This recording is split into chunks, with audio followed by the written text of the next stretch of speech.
Di bagian pertama, kita telah melihat bagaimana Wali Songo menyebarkan Islam dengan cara yang lembut dan membumi. Kita juga menyaksikan bagaimana Islam menyentuh tanah Jawa tanpa paksaan dan bagaimana Kejawen menerima kehadiran Islam dengan kearifan lokalnya. Tapi di balik keharmonisan itu, masih ada banyak pertanyaan yang menggantung. Bagaimana dengan praktek-praktek spiritual dalam Kejawen yang bercampur dengan unsur mistik? Apakah semua ajaran Kejawen sejalan dengan akidah Islam? Atau justru ada bagian yang menyimpang dan berbahaya bagi kemurnian tauhid? Inilah yang akan kita kupas dalam video ini. Kita akan menyelami sisi gelap dan terang dari hubungan dua kekuatan budaya dan agama ini. Dari ritual ruatan, sesaji, lelaku tirakat, hingga pandangan ulama-ulama besar tentang Kejawen. Maka, duduklah dengan hati yang terbuka dan pikiran yang jernih. Karena perjalanan kita kali ini akan membawa kita lebih dalam ke akar spiritualitas Jawa dan bagaimana Islam meresponnya dengan hikmah, kritik, dan cinta pada kebenaran. Inilah part 2 dari kajian kita, Islam dan Kejawen, harmoni atau pertentangan. Mari kita mulai dengan memahami lebih dalam praktek-praktek Kejawen yang hingga kini masih diperdebatkan dalam umat Islam. Di tengah perubahan zaman yang penuh gejolak, di antara benteng-benteng kerajaan Hindu-Buddha yang menjulang dan desa-desa yang masih memuja roh leluhur, Islam masuk ke tanah Jawa bukan dengan pedang, bukan dengan darah, tapi dengan sastra, dengan gamelan, dengan wayang, dengan hati. Para penyebar Islam itu dikenal dengan nama yang agung, Wali Songo. Wali Songo atau 9 wali bukan hanya sekedar mubalik.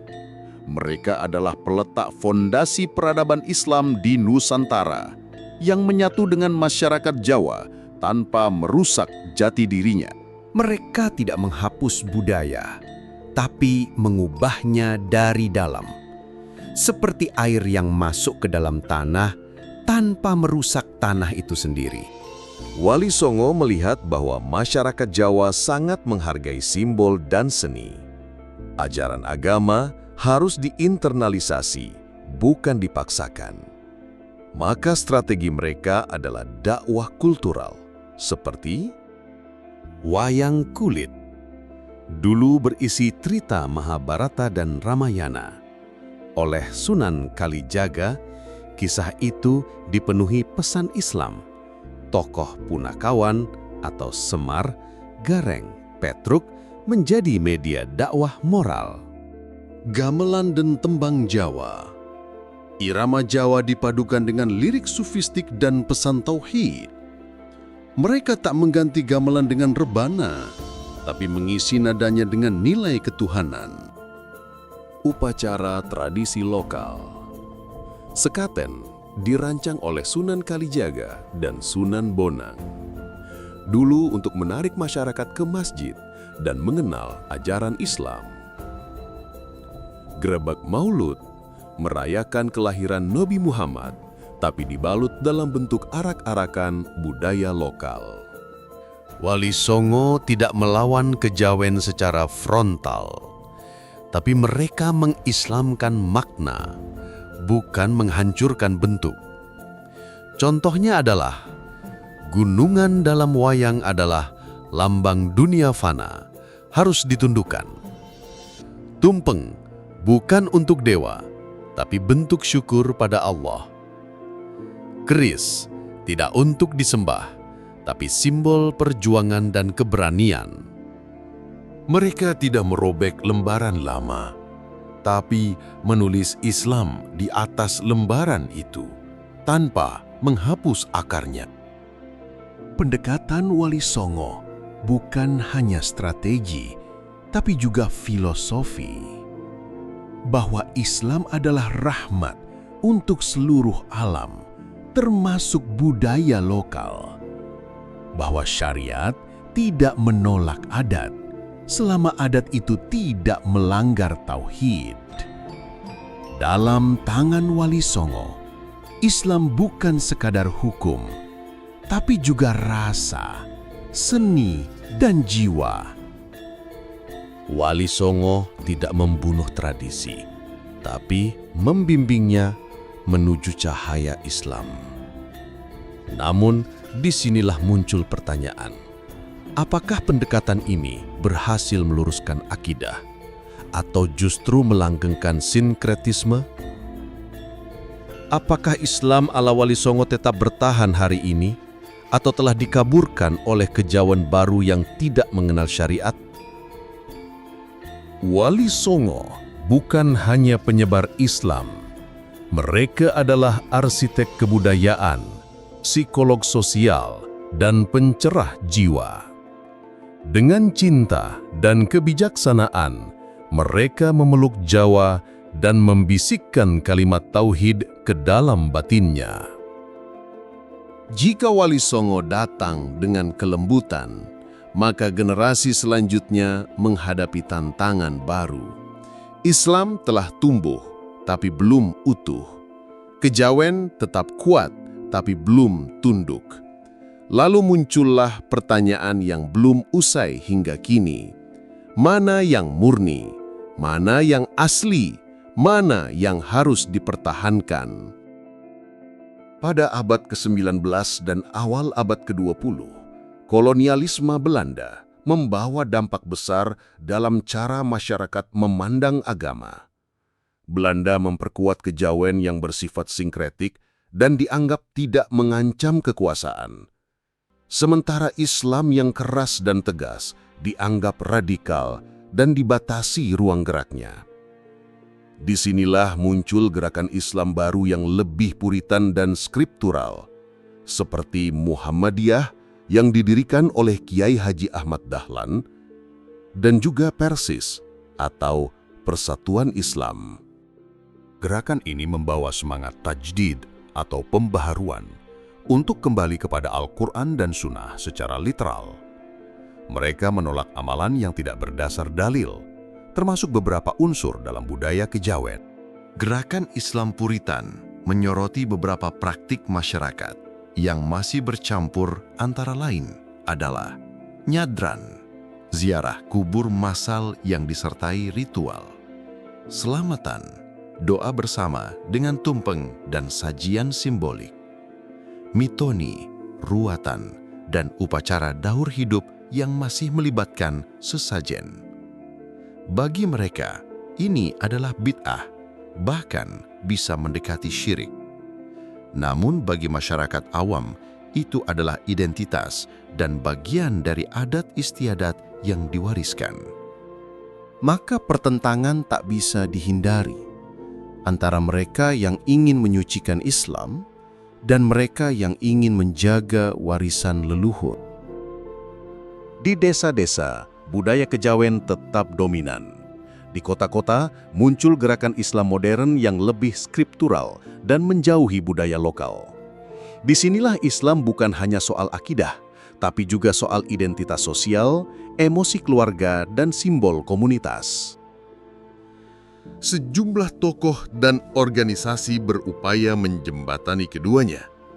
Antara lain adalah Nahdlatul Ulama atau NU mempraktikkan Islam ala Ahlus Sunnah wal Jamaah yang tetap menerima budaya lokal, dengan syarat tidak mengandung kemusyrikan.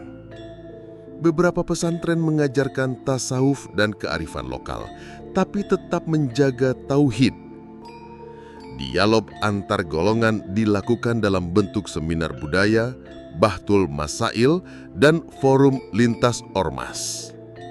Maka lahirlah istilah baru, Islam Nusantara. Sebuah konsep yang tidak melawan wahyu, tapi juga tidak mematikan akar budaya. Kini, ketegangan itu kembali muncul dalam bentuk baru. Media sosial penuh dengan perdebatan. Apakah nitkar itu syirik? Apakah wayang itu haram? Apakah Islam Nusantara melemahkan syariat? Islam yang hidup di tanah Arab berbeda bentuknya dengan yang hidup di tanah Jawa, tapi selama ruhnya sama, tauhid, risalah, akhlak, maka keduanya tetap Islam. Ketegangan antara Islam skriptural dan budaya lokal belum usai.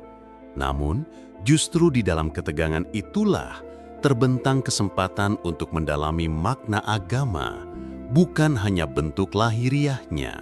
Karena Islam bukan untuk membunuh akar, tapi untuk menyuburkan tanah yang menumbuhkan iman. Dalam sunyi malam Jawa, ketika gamelan mengalun pelan dan dupa mengepul di langgar-langgar kecil, lahirlah sebuah jalan spiritual yang berbeda dari hingar-bingar dunia luar. Sebuah jalan yang disebut suluk. Dalam tradisi Jawa, suluk adalah perjalanan batin untuk mencapai kasampurnan atau kesempurnaan spiritual. Ada juga tirakat, adalah laku prihatin, yaitu menahan hawa nafsu melalui puasa, menyepi atau semedi, melek atau tidak tidur, dan puasa bicara.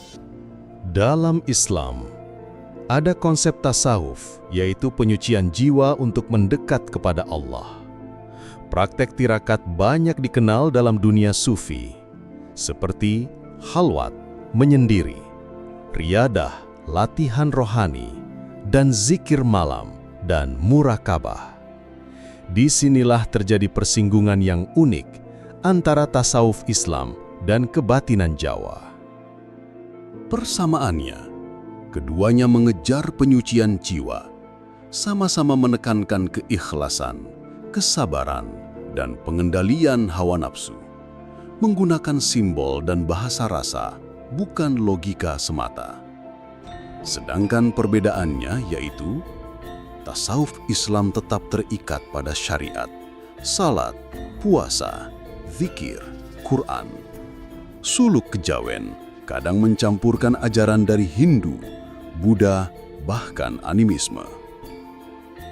Beberapa tokoh kejawen meyakini Tuhan bisa didekati melalui segala jalan. Roh manusia bisa bersatu dengan yang ilahi atau manunggaling kawulo Gusti. Sebuah konsep yang mirip dengan wahdatul wujud dalam sufisme, namun bisa menimbulkan kekeliruan dalam akidah. Beberapa tokoh penting dalam laku suluk dan mistik Jawa. Pertama, Syekh Siti Jenar mengajarkan manunggaling kawulo Gusti yang dianggap menyimpang oleh Wali Songo. Kedua, Sunan Kalijaga menggabungkan dakwah dengan simbolisme budaya Jawa. Ketiga, Ki Ageng Suryo Mentaram, filosof Jawa yang menggali kesadaran batin tetapi tidak selalu dalam kerangka Islam. Sementara dalam tasawuf Islam, pertama, Al-Ghazali menekankan keseimbangan syariat dan hakikat. Kedua, Imam Junaid dan Imam Kusyairi menekankan ilmu dan kehati-hatian dalam laku batin. Ulama berbeda pendapat. Sebagian sufi menyambut suluk selama masih dalam koridor tauhid dan syariat. Tapi ulama salaf menolak keras praktik suluk kejawen yang bercampur syirik. Disinilah garis pemisah itu mulai jelas. Islam mengajarkan ibadah, bukan laku yang penuh misteri. Islam menguatkan tauhid, bukan mendekatkan diri pada roh atau energi gaib. Namun tidak semua suluk harus ditolak. Beberapa pesantren tradisional mengajarkan zikir malam dan puasa sunnah sebagai riyadhah jiwa, membaca Al-Quran dan wirid sebagai suluk yang sahih, menyendiri atau khalwat untuk bermuhasabah, bukan untuk bertapa.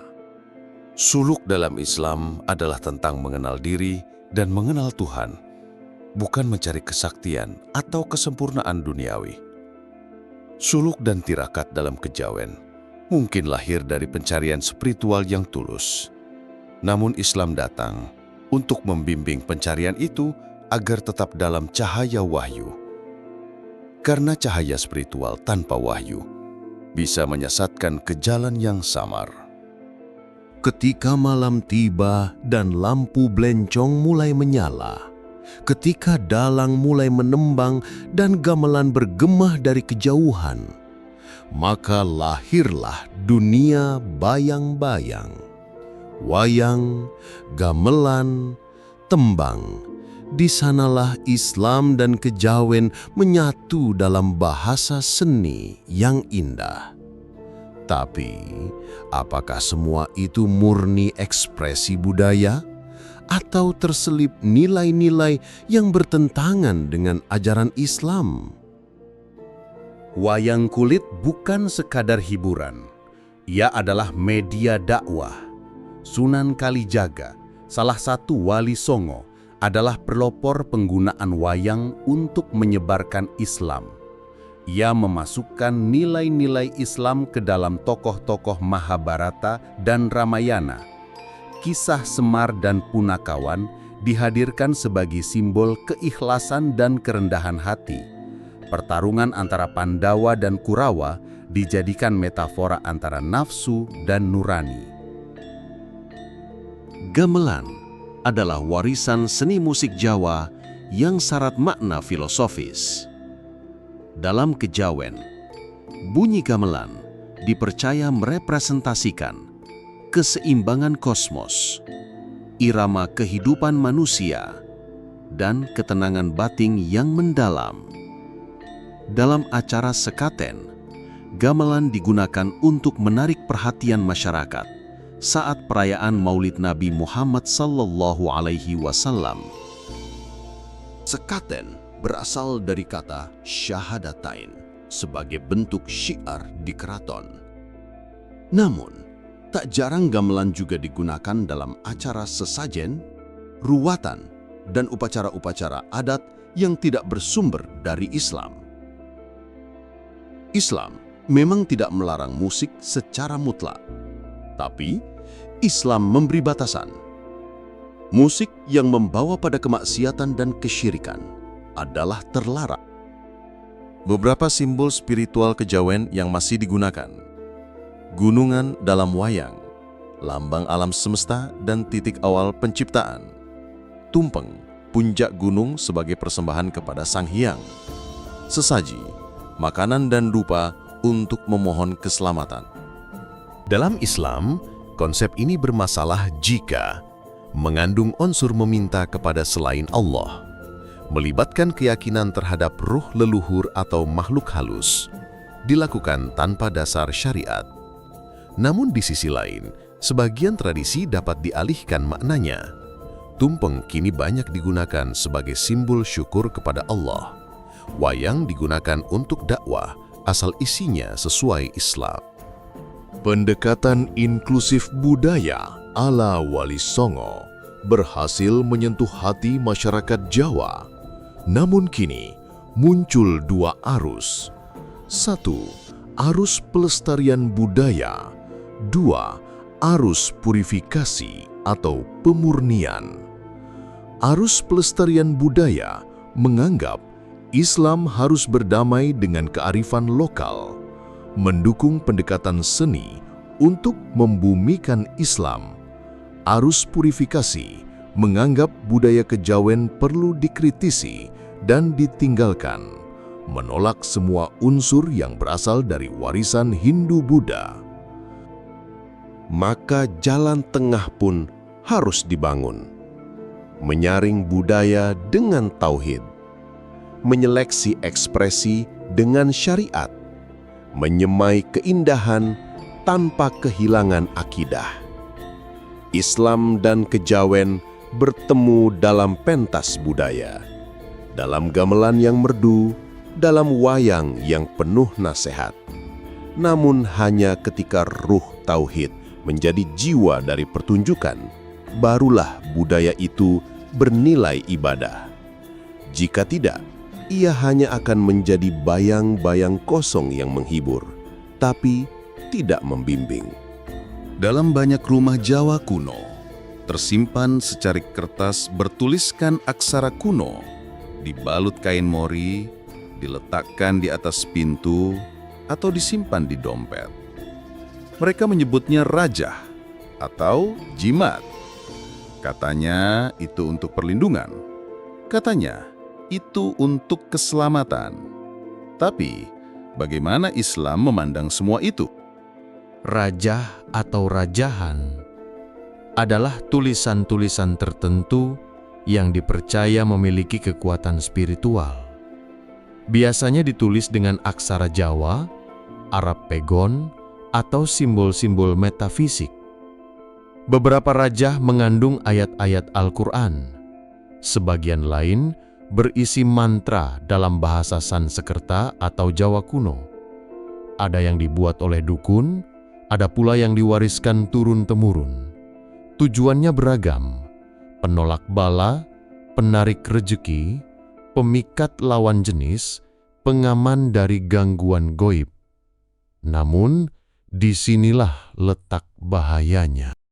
Ketika keyakinan pada tulisan itu menggeser tawakal kepada Allah, maka pergeseran akidah pun mulai terjadi. Ini bukan sekadar budaya, ini soal keimanan.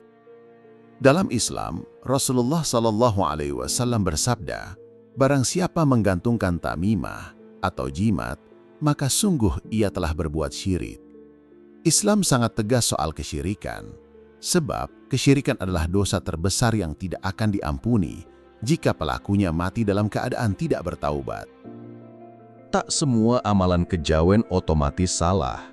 Beberapa doa tradisional sebenarnya berisi harapan dan permohonan yang bisa sejalan dengan Islam. Selama 1.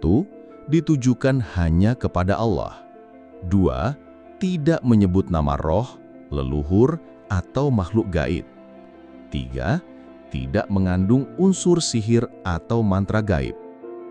Contoh yang masih bisa diterima adalah doa memohon keselamatan sebelum bepergian dengan menyebut nama Allah, tahlilan, yasinan, dan wirid yang tetap berlandaskan zikir syar'i. Tapi yang perlu diwaspadai adalah doa-doa yang memanggil arwah leluhur, kalimat-kalimat mantra tanpa makna yang jelas, doa yang mengandalkan benda sebagai perantara kekuatan. Islam mengajarkan bahwa cukuplah Allah sebagai pelindung dan dialah sebaik-baik penolong. Quran Surah Ali Imran ayat 173. Muslim diajarkan untuk membaca doa-doa syar'i, ayat kursi, Al-Mu'awwidzat, Al-Falaq dan An-Nas, zikir pagi petang, bertawakal secara penuh kepada Allah, menjaga akidah dari hal-hal yang tampak sepele tapi bisa menjerumuskan ke dalam kesyirikan. Tak ada benda, tulisan, atau keris yang bisa melindungi kita, selain keimanan yang lurus dan tawakal yang tulus.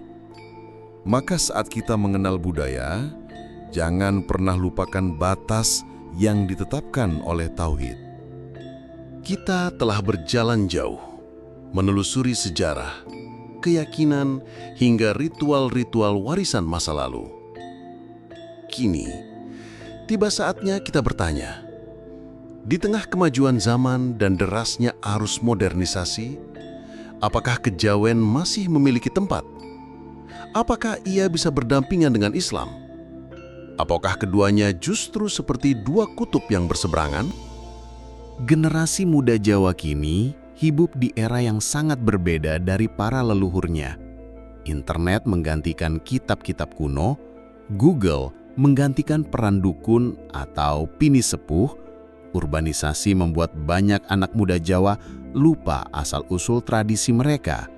Namun, justru di tengah globalisasi itu muncul gelombang baru, kebangkitan identitas lokal. Banyak yang mulai mencari akar budayanya. Kejawen pun mulai dipoles agar tampak relevan. Filosofi Sangkan Paraning Dumadi dikaitkan dengan spiritualitas modern. Ajaran Hamemayu Hayuning Bawono digunakan dalam kampanye lingkungan hidup. Meditasi kejawen diromantisasi sebagai bagian dari wellness culture. Namun, di sisi lain, ini menimbulkan kegelisahan di kalangan umat Islam. Beberapa nilai kejawen memang sejalan dengan ajaran Islam. Etika dan kesantunan. Kejawen sangat menekankan sopan santun, mirip dengan adab dalam Islam. Konsep ketuhanan tunggal, Tuhan yang Maha Esa. Walau bahasanya berbeda, konsep Sang Hyang Tunggal dapat dimaknai sebagai bentuk tauhid selama tidak dicampur dengan faham mistis lainnya. Spiritualitas batiniah. Kejawen mengajak manusia mengenal jati dirinya dan kembali ke asal. Ini serupa dengan konsep tazkiyatun nafs atau pensucian jiwa dalam Islam. Namun tak sedikit pula nilai-nilai kejawen yang bertentangan dengan Islam. Keyakinan kepada ruh leluhur. Ini bisa menyerempet syirik jika sampai meminta pertolongan pada ruh selain Allah. Tradisi mistik dan ilmu kebatinan. Banyak praktek seperti tirakat yang tidak memiliki dasar dalam Islam dan bahkan membuka pintu ke dunia gaib yang terlarang. Sinkretisme atau pencampuran agama. Disinilah akar pertentangan itu. Islam menuntut kemurnian akidah, sementara kejawen kerap menoleransi pencampuran unsur Hindu, Buddha, bahkan animisme. Maka, kita harus jujur. Tak semua yang mengatasnamakan budaya bisa diterima dalam Islam. Tapi juga tak semua yang bersifat lokal harus dihapuskan. Disinilah dibutuhkan kebijaksanaan umat Islam. Pertanyaan kunci muncul. Apakah kita sedang mengislamkan budaya Jawa? Atau justru membudayakan Islam agar sesuai kejawen? Islam tidak pernah menghapus budaya selama tidak bertentangan dengan tauhid.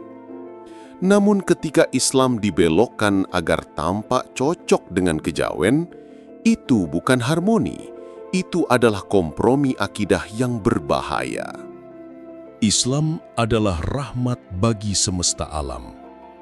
Ia datang bukan untuk menenggelamkan budaya, tapi untuk menyinarinya, menjernihkan dari unsur syirik, membimbingnya ke arah tauhid, dan menjadikannya bagian dari dakwah yang membumi. Islam dan kejawen bukan dua kutub yang tak bisa bertemu, tapi juga bukan dua saudara yang identik. Islam harus jadi cahaya, kejawen bisa jadi jembatan selama tak menggeser kiblat. Dan kita semua adalah penjaga batas agar tidak tersesat di tengah percampuran, tapi juga tidak kaku dalam menyikapi tradisi. Sahabat sekalian, setelah mendengar seluruh pembahasan panjang tentang Islam dan kejawen, mungkin ada satu pertanyaan yang kini muncul di hati kita. Bisakah kita menjadi Muslim yang taat sambil tetap mencintai akar budaya kita sebagai orang Jawa? Kita tahu Islam datang sebagai petunjuk, tapi ia juga tidak pernah memutus akar manusia dari sejarah dan tanah kelahirannya. Kejawen bukanlah agama, tapi ia adalah cermin dari perjalanan batin orang Jawa yang mencari Tuhan sebelum hidayah Islam datang menyinari tanah ini. Maka, disinilah kita berdiri hari ini, di persimpangan antara iman dan identitas lokal, antara tauhid dan tradisi. Dan setiap langkah kita hari ini akan menentukan wajah Islam Nusantara di masa depan. Bagaimana menurutmu sahabat? Apakah kejawen bisa selaras dengan Islam, ataukah harus ditinggalkan sepenuhnya demi menjaga kemurnian akidah? Tuliskan pendapatmu di kolom komentar. Kami ingin mendengar pandanganmu. Apakah kamu pernah mengalami dilema serupa dalam keluargamu? Apakah tradisi di tempatmu masih kental dengan budaya kejawen? Jangan lupa like, subscribe, dan nyalakan lonceng notifikasi untuk konten-konten Islami penuh wawasan dan kedalaman seperti ini. Terima kasih sudah menyaksikan hingga akhir. Semoga video ini membuka hati dan pikiran kita untuk terus berjalan dalam cahaya Islam tanpa melupakan akar budaya yang membentuk kita. Sampai jumpa di video selanjutnya. Wassalamualaikum warahmatullahi wabarakatuh.